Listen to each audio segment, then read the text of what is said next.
This is what I was talking about. This is what I was talking about with the shitty degrees, and this is a benefit of rich people.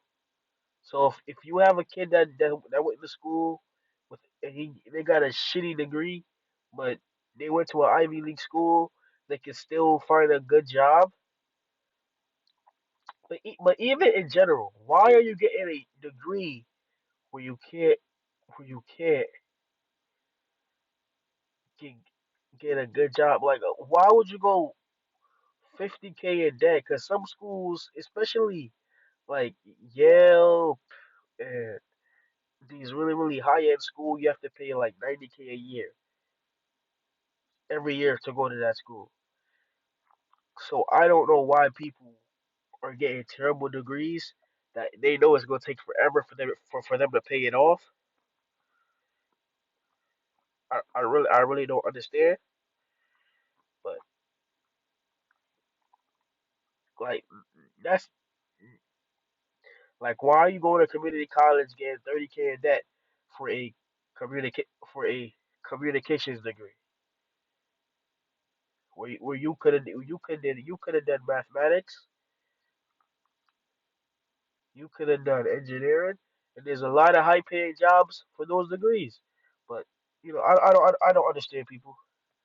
That say the tutor the school provides for him isn't good enough, his parents can go get him Okay. a nice tutor, and that kind of spirals up, and you get, even if you're trying hard, both kids can try hard, but they don't have the resources to reach their potential. Okay, so you're now in the structural place going, Yeah, well, exactly. fairness, how we decide about fairness and what is fair has to include some conversation about your background and your, because that matters. You can't just start wherever. It's like you're going to put a really poor person on the starting line right here, right next to a really, I take the person in this class who's comes from the poorest, most dysfunctional family,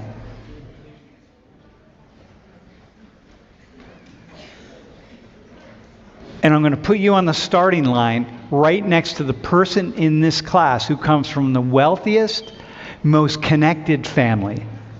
And I'm going to say, okay, the two of you, you're going to spend 4 years at Penn State, and we're going to see which one does the best at the end of 4 years.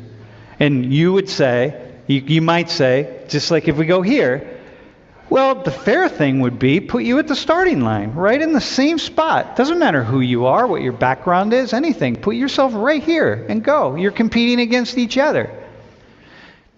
And what you just said is, no, you're not competing against each other. You're actually competing against each other, your willpower, your stamina, but you're also competing against your histories and all the things that are behind you and holding you up. Yeah, just your resource in general. I mean, Okay. if you're a poor college student, you got to work, you got to do other things other than just study. But, if you've got daddy's money behind you, you live in a nice apartment, you don't have to worry about commuting or anything like that. You're set up and things are Okay. easier because you All have right. that background. Okay. Hey, let me respond to one thing. Go ahead, bro.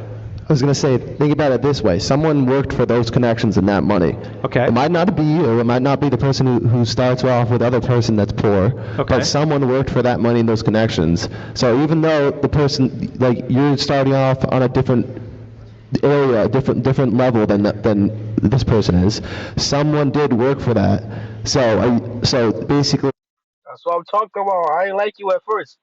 Now you start talking my language.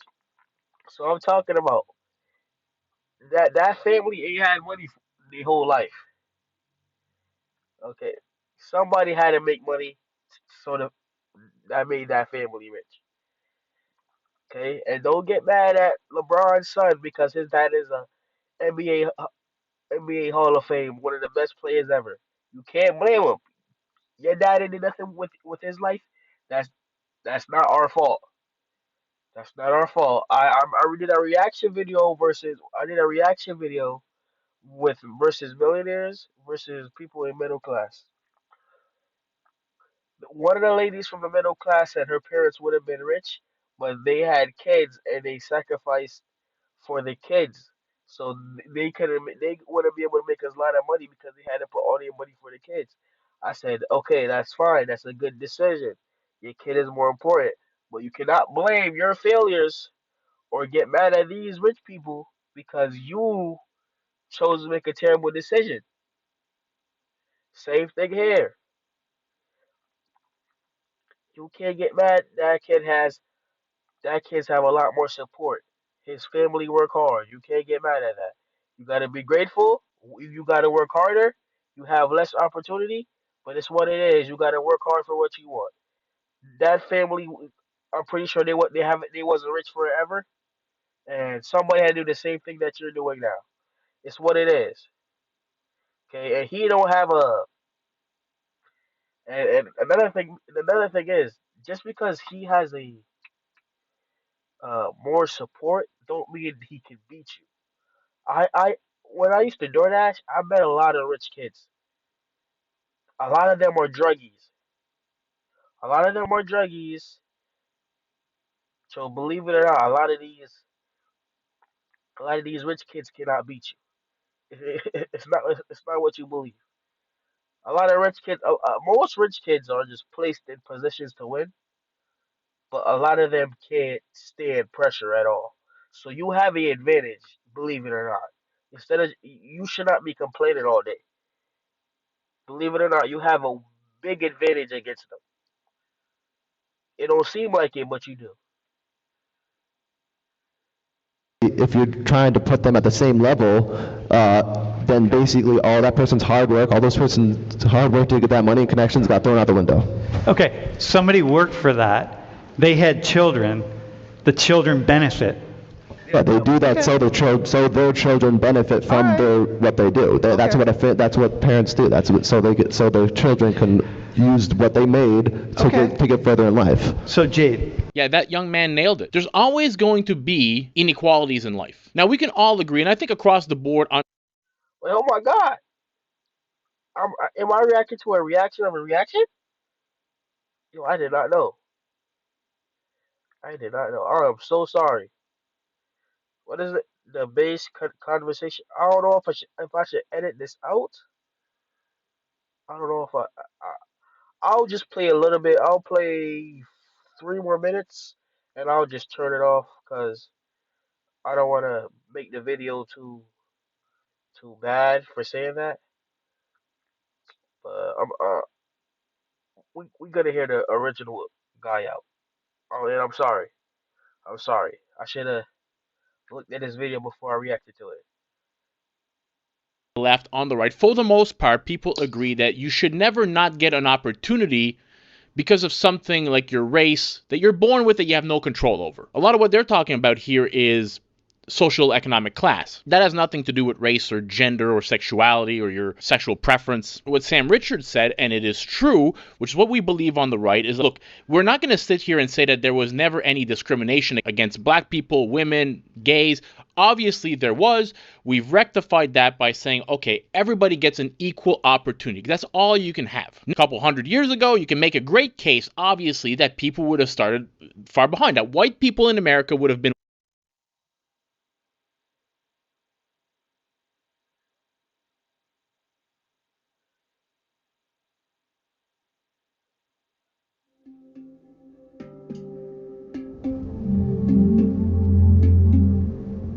way ahead. Fair enough. Today, these people crying victims, this is not the case. You are not oppressed today because of something that happened 200 years ago. And underachievement in the black community specifically is not linked to slavery. And if it is, it's a very small part of a multifaceted issue. Because if we look at a black kid and a white kid, we talk about fatherless homes all the time. You take a white kid and a black kid from the same social economic class. If the black kid has both parents in the household, he is statistically more likely to not end up in jail and to succeed at a way higher level than the white kid. And notice when they talk about this stuff, right? They're never talking about the guys working in the sewers or on the power lines. They're talking. Yep. All excuses, and it's always the people that I'm telling you, it's the people that don't want to work, and then they see somebody who's doing successful, and they always point the finger at that person. People always like to blame somebody who cannot. How can I put it? People always like to blame somebody with a way different experience and background than them. You don't see nobody saying shit to 50 Cent. You don't see nobody saying shit to Kanye. You don't see you don't see nobody saying shit to what's his name? What's his name? Uh, what's his name? There's a black guy that made $1 billion tech company. I can't think of his name, but he had no help either. No, you don't see them talking about him. You don't see them talking about. There's another guy that started reselling. He's a black guy. I think he's out of Florida. He started reselling. He started fixing laptops, and he made it a huge business, and he's worth like $141 million, and he had no help at all. He was actually left outside, and random people found him as a baby outside of a construction zone. There's no excuses. One of the biggest real estate developers is an immigrant, and he left Iran because his parents didn't want him to go to war. There's no excuses. I'm black. I couldn't go to college. I couldn't afford it. My father couldn't afford it. There's no excuses. So everybody who's talking in this, everybody who's at Penn State right now in this picture, they had a better, they had more opportunity than me. Does that mean I don't have an opportunity? No, but they have more opportunities than me. Should I blame their parents and their circumstances and say it's unfair? No, no. I can't blame their parents for doing good in life. It's what it is. You, you don't have the same fairness as them because their parents probably have a better career than your parents, so they have a different type of lifestyle. But you can't blame them for that. There's no excuses at all. No excuses at all. I don't want to hear it. Nobody gonna say, "Oh, you're black. You can help us make a lot of money." But because you're black, we don't want you on our team. You can help the company grow a lot. You can help the company grow a lot, but you're black, so we're not gonna accept you. Nobody gonna say that. Talking about equity in universities, they talk about equity in the status positions. They don't talk about it about Mr. and Mrs. Middle Class America. Most people in America are not sitting on boards of Fortune 500 companies. And what he was saying, this young man, about setting up your kids properly for the future. Look, when our daughter was born, my wife and I, look, I've been very lucky in my life. There was many a years when I was younger that I lived on ramen noodles and peanut butter sandwiches, putting myself through university and starting my business. I am not at that spot anymore. When our daughter was born, we bought a small little apartment complex, 4 units in it, put it under her name. It's going to be all paid off by the time she finishes high school. That's a little business for her. That's some property that she can own to start her off on the right foot in life. That is your job as a parent. That is why the Asians come into this country as the poorest class in America many years ago, and now are the richest class in America. The highest. Exactly, exactly. Just about to say that white people is not even a top 10 richest people in this world. I think they're the second or third poorest people in this country. White people are, I think they're the second or third. No, I think six poorest people in the country. White people are not even the richest people in America. They're not.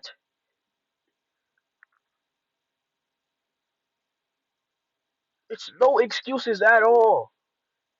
The immigrants are coming over here making more money. There's no excuses. This is why it's hard for me to feel bad for people, because everybody in this room have a chance that I don't have. I couldn't afford college at all. I couldn't afford 37K to go to electrician school. I couldn't afford that. All these kids could go to college though. I couldn't do that. I tried to get a grant. I couldn't do it. There's no excuses at all, right? And the people that can make excuses can't even make excuses because these felons, they only can get certain type of jobs. The people that just finish high school and they just never did anything with their life, they have nobody to blame but themselves.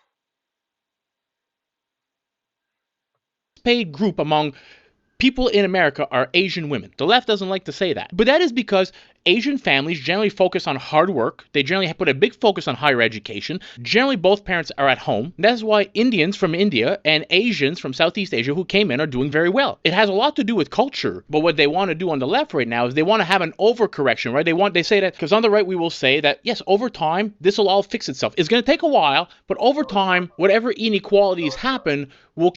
I'm sorry, man. I did not know you reacted to this video. I saw the title, and I started recording, and I started reacting to it. I I didn't know that you reacted to it, so I'm gonna end the video about right now. But I love your viewpoint. But yeah, man, everybody has excuses. Everybody have excuses. Like it's sad. It's sad. Like people. Ugh, I'm about to tell you how fucked up it is. Uh, there was a law firm that had a quarter mil signing bonus, and people did not want to sign up with the law firm because the law firm said you cannot have a work life balance. You have to be strictly focused on your job because these people couldn't get coffee and go party with their friends. They quit law school. They never joined the firm, all because they couldn't get a work life balance. This is first world problems that we have. These people don't want to work hard. They don't want to work, and that's fine. But those same people will get mad for you when you drive past them when you drive past them in a new Benz, in a new BMW, and you and your family just got off a vacation, and you ain't had to take a loan out like them. They'll get mad. They'll talk about you. Nobody should make this amount of money, but they will quit when it get too hard for them. But but these hardworking people who who've been oh, I'm starting to stutter, Mark. Yeah, I'm too passionate about this. But these people who view this like, listen, if I just struggle these 3 years, these 4 years, the rest of my life is gonna be awesome.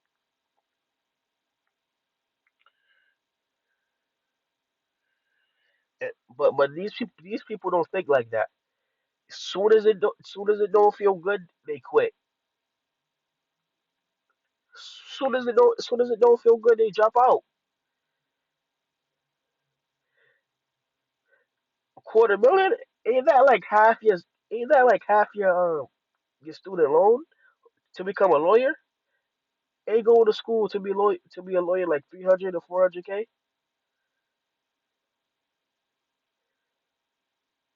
Am I wrong?